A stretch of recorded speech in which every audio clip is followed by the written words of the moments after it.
नमस्कार। आज हम इन्फोबीन्स टेक्नोलॉजीज लिमिटेड यानी आईएनएफओ बीन पर थोड़ी गहराई से बात करते हैं। हमारे पास इसके स्टॉक का कुछ ताज़ा डेटा है, आज का ही है, और कुछ स्कोर वगैरह भी हैं। तो कोशिश ये रहेगी कि समझें कि ये कंपनी करती क्या है, बाजार में क्या चल रहा है इसके साथ, और डेटा क्या कहता है। जी बिल्कुल। इन्फोबीन्स टेक्नोलॉजीज जो है वो सॉफ्टवेयर डेवलपमेंट स्पेस में है। मतलब ये खास तौर पर कस्टम सॉफ्टवेयर बनाती है क्लाइंट्स के लिए दुनिया भर में, और डिजिटल ट्रांसफॉर्मेशन में भी मदद करती है। मतलब बिजनेस को डिजिटली अपग्रेड करने में। साथ ही एंटरप्राइज मोबिलिटी सॉल्यूशंस भी देती है।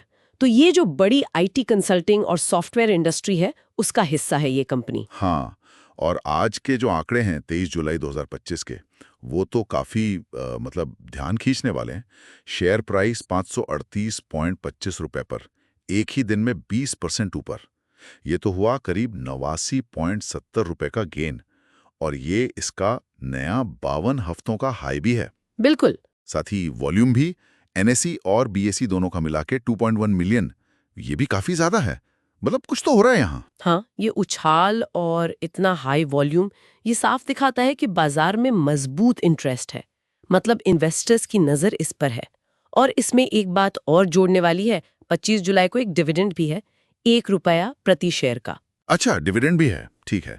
सोर्स में कुछ स्कोर भी दिए हैं, जैसे एक है वित्तीय मजबूती या ड्यूरेबिलिटी स्कोर, वो 95 है 100 में से। ये तो बहुत ही ऊंचा है। जी, 95 तो काफी स्ट्रॉन्ग स्कोर माना जाता है। और फिर है मूल्यांकन वैल्यूएशन, वो 52.3 है, जिसे किफायती बताया गया है। और मोमेंटम मतलब हाल की तेजी का स्कोर वो 61.6 है, ठीक ठाक तेज। और ओवरऑल इसे स्ट्रॉन्ग परफॉर्मर कहा गया है।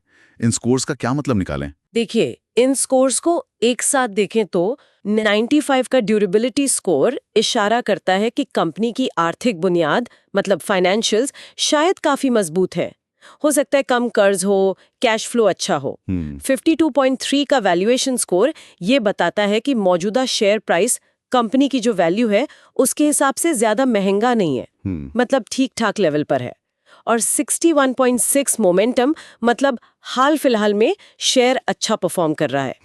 तो कुल मिलाकर ये एक पॉजिटिव तस्वीर दिखाते हैं।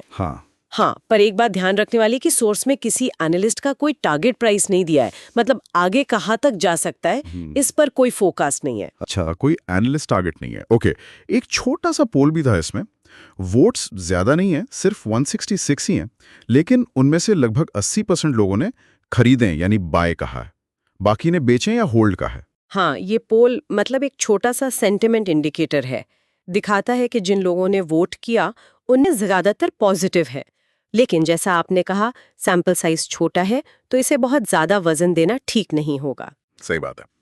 तो संक्षेप में देखें तो इन्फोबीन्स एक ग्लोबल सॉफ्टवेयर सर्विस कंपनी है। आज शेयर ने जबरदस्त मूव दिखाया, वॉल्यूम भी तगड़ा रहा, फाइनेंशियल स्कोर भी अच्छे हैं, खासकर वो ड्यूरेबिलिटी वाला, और डिविडेंड भी आने वाला है। जी। और इसे अगर हम बड़े पिक्चर में देखें तो ये पूरी आईटी और सॉफ्टवेयर इंडस्ट्री का हिस्सा है। आजकल डिजिटल ट्रांसफॉर्मेशन जैसी चीजों की डिमांड बढ़ रही है, तो वो इस जैसी कंपनियों के लिए अच्छा हो सकता है। लेकिन हाँ, पूरी इंडस्ट्री कैसे चलती है, अर्थव्यवस्था का क्या हाल है, इन सब बातों का असर भी पड़ता है। और ये आंकड़े तो आज के हैं, बाजार तो हर रोज बदलता है। बिल्कुल, बाजार तो बदलता रहता है।